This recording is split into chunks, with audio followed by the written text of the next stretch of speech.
And now, it's Boomer Life. Lifestyle discussion designed to make your life more engaging, meaningful, and complete.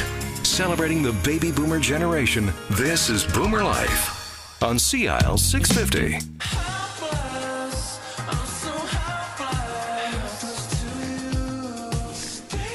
Hello and welcome to Boomer Life here on CIL 650. It's nice to have you with us today. We're going to talk on the program today with the people from Neurokinetics Clinic in Vancouver. And the subject of the program today is trauma impact and disconnect.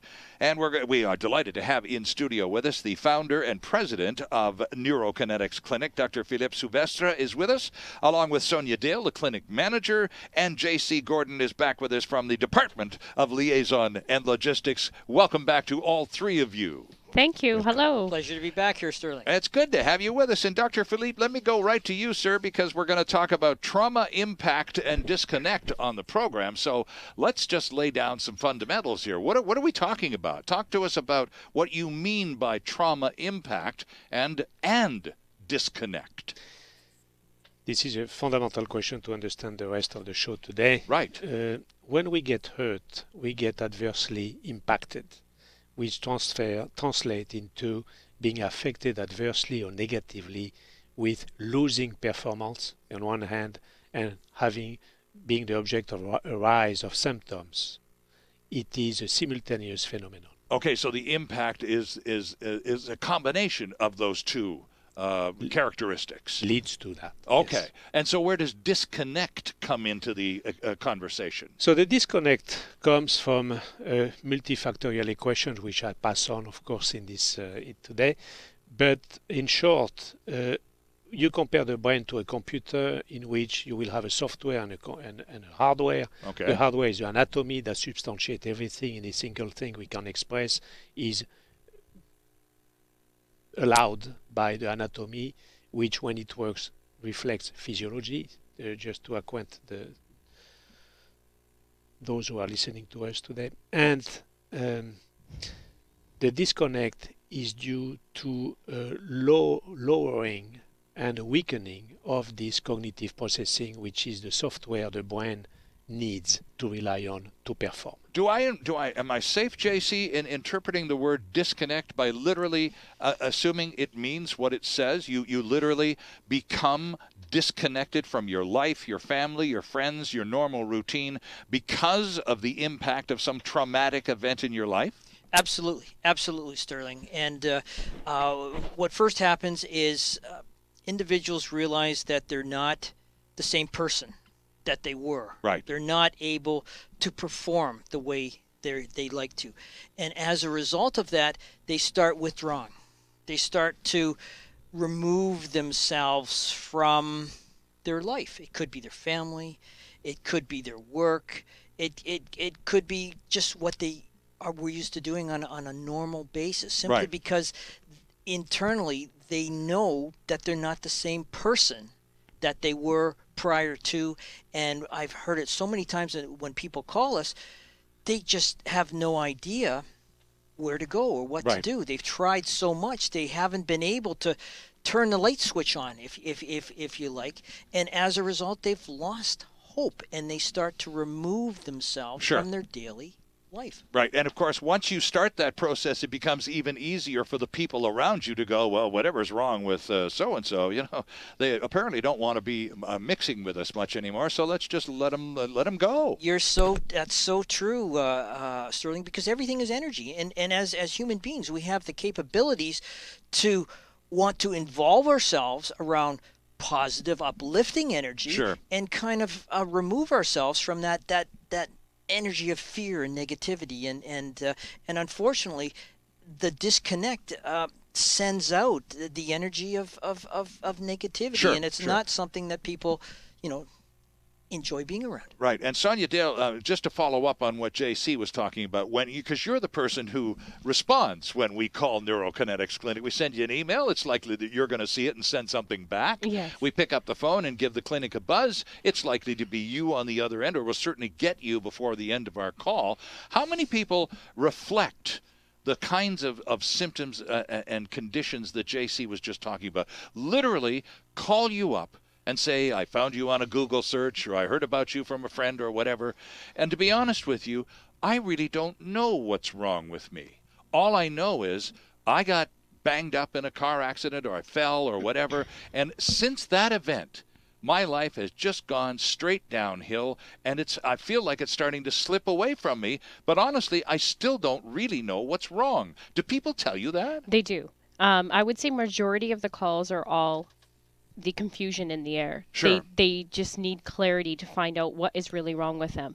They're unclear on the fact of, why am I not sleeping enough? Is it related to the fact that I had a traumatic incident in my life? Was it due to the fact that someone's passed away that they've known of, that they haven't really clearly gotten over that incident? What is it from? Lo and behold, a lot of majority of the time when they do come in, they sit with, Dr. Philippe, where they're going through the thorough medical history review. They have not one, but they have several things that play an effect with them isolating themselves from family members, as JC was saying, Right. from the workplace, from relationships have gone downhill because of the fact that they just don't want to be leaving their house. Mm-hmm. So that's a lot of what I hear majority of the time when they do call in is, what's wrong with me? I don't know what's wrong with me. Is there even something wrong with me? Is what I usually hear on the phone. Right. And Dr. Philippe, when they come to you after Sonia says, well, yeah, we'd love to see you. You're the kind of person we specialize in. When these people come and sit down and tell you essentially the same thing they told Sonia on the phone a few days before, and they look you straight in the eye and go, Doc, I just don't know what's wrong. I do know that something is definitely wrong, but I couldn't begin to tell you what it is. This is a constant. This is a constant in everyone coming to see us. It has to be understood as well that disconnect doesn't only apply with outside things. It also applies to within ourselves. Okay. And that is the worst place to be, when you lose that internal and innate connection which makes us a whole being. Mm-hmm. When there is a disconnect at that level, it brings a lot of anxiety up to the surface. Almost as though you're giving up on yourself. Huh? No. It doesn't mean giving up. It is being forcefully disconnected beyond will. Oh, okay. It's not an act of will to be disconnected. It is something that you become a victim of. You just feel life slipping away from you. Yes, and that leads to extreme anxiety and sometimes panic attacks, because there is that deep disconnect which will prevent somebody to fall asleep peacefully and calmly, just being that cold loneliness, right, which is a forced state. There's no room for choice. You just fall under that darkness. It is really a feeling of darkness, and that word of darkness is constantly used by patients. I would say yes, darkness is the main word. I actually remember just receiving a call probably last week or a few weeks back, and that was the main word that was used, darkness. Or even actually they identify, if they can't describe the function in their brain of how it's functioning, they say, I almost feel like I have a blockage in my brain. Interesting. I almost feel like there's a black bubble or a black cloud somewhere just foggy. Yes. Yeah. Right. Some of them call in and say, why do I feel like my body is present, but yet I'm not present? That's the way they describe things to me as well. And by all means, we're here to help, and that's where we, encourage them to come on in when they're, willing to. And I would think, too, JC, that in a lot of these cases, people are on the verge, especially just going to listening to Dr. Philippe and his description of what happens when one disconnects or is disconnected.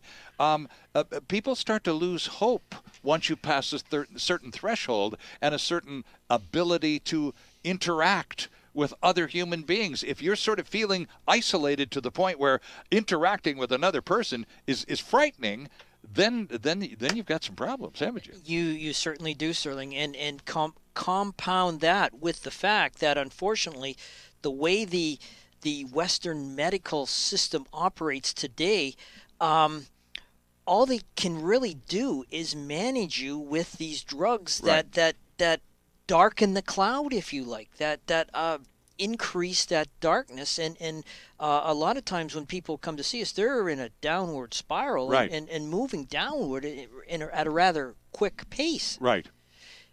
So, Dr. Philippe, you wanted to jump in here because you were taking notice as JC was talking. And JC initiated what I wanted to add, which I will complete now. It's exactly true. It's exactly the tragedy of those patients who are misunderstood and not acknowledged in what they say. The usual attitude in medicine when you have only 20 minutes available is to apply a patient situation to whatever chapter or lines in a textbook you have learned at medical school. Right. You don't have the time to dig or investigate the real world. Right. And that is the big gap that deteriorates further those patients because they are given prescription drugs which are not a fit for what we know now in brain neuroscience. Right, and this is written in the Toledo. And given that a typical experience with a medical provider is in the 10 to 15 minute range, Sonia, patients must be just absolutely floored when they find out in order to get into the program and have Dr. Philippe work as their advisor and develop a program to assist with whatever problems they have, they're going to see the doctor for a minimum of 12 hours before treatment even begins. Yes, and even prior to, I mean, the main consultation appointment, we take anywhere up to 45 minutes to an hour just for the main consultation appointment. And that's just learning about what the clinic can do for you should you choose to avail yourself. And that's answering their questions that they would have. That session is for them. We want them to walk in those doors, walk into our clinic and feel comfortable, feel that their questions were answered, and they can feel comfortable moving on to the assessment stage. That's where the true work does begin on our end, from the assessment stage for Dr. Philippe and for the rest of the staff. Okay. I want to share also the social impact of such a disconnect, which is totally mute and invisible for somebody outside of a given individual. Okay. It is extremely difficult to observe unless one spends time to connect with the patient and actually get into that place and trust the patients enough in what it is reported. What I would like to say here for the public out there is that it is one of the main sources for addiction, leading to addiction. This disconnect, this is a social issue. So it becomes self-medication in some ways, it is right? Searching for a solution. Right. Compensation, somehow. And it is a dark place to be. And drugs and alcohol seem to offer some relief, however temporary. And off you go onto an even more negative pattern of behavior. Interesting stuff. Our guest from Neurokinetics Clinic, which, by the way, is at 3195 Granville Street here in Vancouver, and online at neurokinetics.com. Our guests are Dr. Philippe Souvestre, who is the clinic founder and director, and also we have Sonia Dale, the clinic manager, and J.C. Gordon, director of liaison and logistics. The gang has assembled, and we're going to add one more member to our conversation when we return on Boomer Life. Celebrating the baby boomer lifestyle. This is Boomer Life on CIAL 650.